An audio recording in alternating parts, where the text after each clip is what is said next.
ओम श्री सीतारामचंद्रभ्याम नमः। प्रिय श्रोताओं, धर्म कर्म ज्ञान आलोक चैनल पर आपका हार्दिक स्वागत है। सिया राम मैं सब जग जानी, करहूँ प्रणाम जोरी जुग पानी। राम सिया राम जय जय राम। राम सिया राम जय जय राम। प्रस्तुत है आज का विषय श्रीमद् वाल्मीकि रामायणे बालकांडे त्रयस्त्रिंशः सर्गा के अंतर्गत विषय है राजा कुशनाभ द्वारा कन्याओं के धैर्य एवं क्षमाशीलता की प्रशंसा, ब्रह्मदत्त की उत्पत्ति और उनके साथ कुशनाभ की कन्याओं का विवाह। उपरोक्त प्रसंगों का विस्तार पूर्वक वर्णन प्रस्तुत है। बुद्धिमान महाराज कुशनाभ का यह वचन सुनकर उन 100 कन्याओं ने पिता के चरणों में सिर रखकर प्रणाम किया और इस प्रकार कहा, राजन, सर्वत्र संचार करने वाले वायुदेव अशुभ मार्ग का अवलंबन करके हमें पर बलात्कार करना चाहते थे।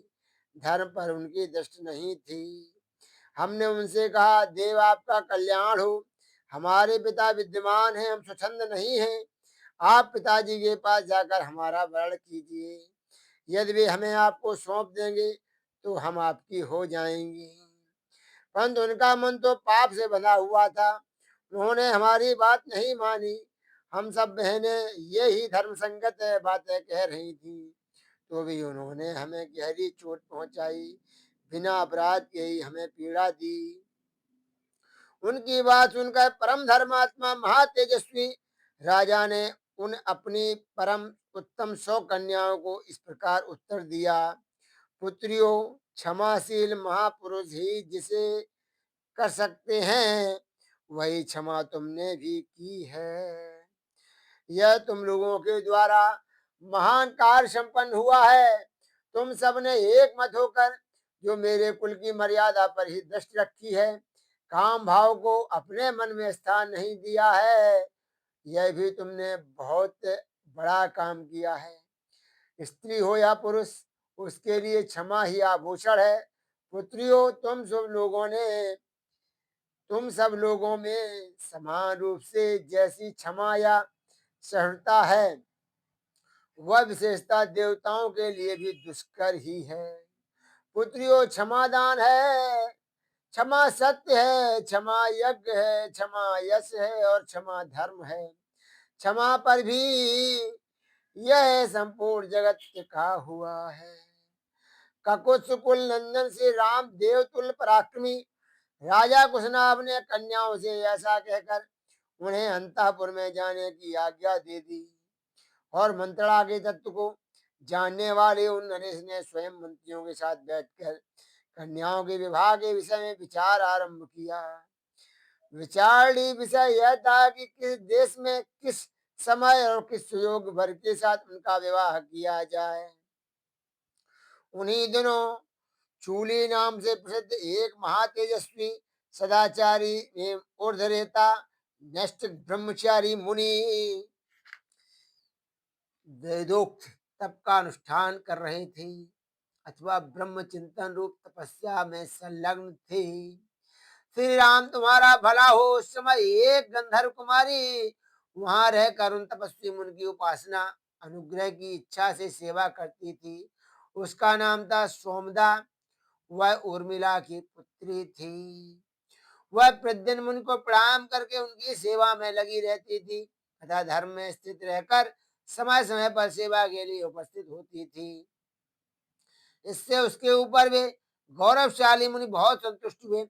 रघुनंदन शुभ समय आने पर चूली ने उस गंधर्व कन्या से कहा, सुधे, तुम्हारा कल्याण हो, मैं तुम पर बहुत संतुष्ट हूँ। तुम्हारा कौन सा प्रिय कार्य सिद्ध करूं। मुनि को संतुष्ट जानकर गंधर्व कन्या बहुत प्रसन्न हुई। वह बोलने की कला जानती थी। उसने वाणी के मर्मज्ञ मुनि से मधुर स्वर में इस प्रकार कहा, महर्षि आप ब्राह्मणी संपत्ति ब्रह्म तेज से संपन्न होकर ब्रह्म स्वरूप हो गए हैं, अतएव आप महान तपस्वी हैं। मैं आपसे ब्राह्म तप, ब्रह्म ज्ञान एवं वेदोक्त तप से युक्त धर्मात्मा पुत्र प्राप्त करना चाहती हूँ। मुने आपका भला हो, मेरे कोई पति नहीं है, मैं न तो किसी की पत्नी हुई हूँ और न आगे होऊंगी। आपकी सेवा में आई हूँ, आप अपने ब्राह्म बल तपासक से मुझे पुत्र प्रदान करें। उस गंधर्व कन्या की सेवा से संतुष्ट हुए ब्रह्मर्षि चूली ने उसे परम उत्तम ब्राह्म तप से संपन्न पुत्र प्रदान किया। वह उनके मानसिक संकल्प से प्रकट हुआ मानस पुत्र था, उसका नाम ब्रह्मदत्त हुआ।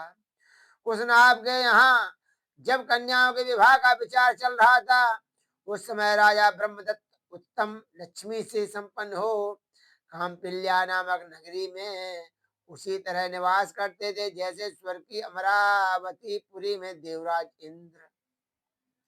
ककुत्स कुलभूषण श्री राम तब परम धर्मात्मा राजा कुशनाभ ने ब्रह्मदत्त के साथ अपनी 100 कन्याओं को ब्याह देने का निश्चय किया। महातेजस्वी भोपाल राजा कुशनाभ ने ब्रह्मदत्त को बुलाकर अत्यंत प्रसन्न चित्त से उन्हें अपनी 100 कन्याएं सौंप दी। रघुनंदन उस समय देवराज इंद्र के समान तेजस्वी पृथ्वी प्रति ब्रह्मदत्त ने क्रमशः उन सभी कन्याओं का पाणिग्रहण किया। विवाह काल में उन कन्याओं का हाथों का ब्रह्मदत्त के हाथ से स्पर्श होते ही वे सब की सब कन्याएं कुब्जत्व दोष से रहित निरोग तथा उत्तम शोभा से संपन्न प्रतीत होने लगी। बात रोग के रूप में आए हुए वायुदेव ने उन कन्याओं को छोड़ दिया। यह देख पृथ्वीपति राजा कुशनाभ बड़े प्रसन्न हुए और बारंबार हर्ष का अनुभव करने लगे। भोपाल राजा ब्रह्मदत्त का विवाह कार्य संपन्न हो जाने पर महाराज कुशनाभ ने उन्हें पत्नियों सहित तथा पुरोहितों सहित आदर पूर्वक विदा किया। गंधर्वी सोमदा ने अपने पुत्र को तथा उसके योग्य विवाह संबंध को देखकर अपनी उन पुत्र वधुओं का यथोचित रूप से अभिनंदन किया। उसने एक एक करके उन सभी राजकन्याओं को हृदय से लगाया और महाराज कुशनाभ की सराहना करके वहां से प्रस्थान किया। इस प्रकार श्री वाल्मीकि निर्मित आर्ष रामायण आदि काव्य के बाल कांड में 33वां सर्ग पूरा हुआ। उपरोक्त वर्णन से स्पष्ट है क्षमाशीलता मनुष्य में देवी गुण है। इसके साथ ही शिक्षा का अंतिम ध्येय भी चित्त निर्माण ही होना चाहिए।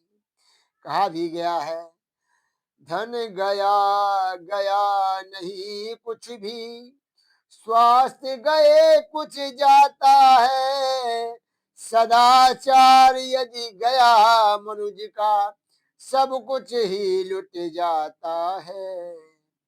इसी संदर्भ में कहा गया है, निर्माणों के पावन युग में हम चरित्र निर्माण न भूले, हम चरित्र निर्माण न भूले, हम चरित्र निर्माण न भूले।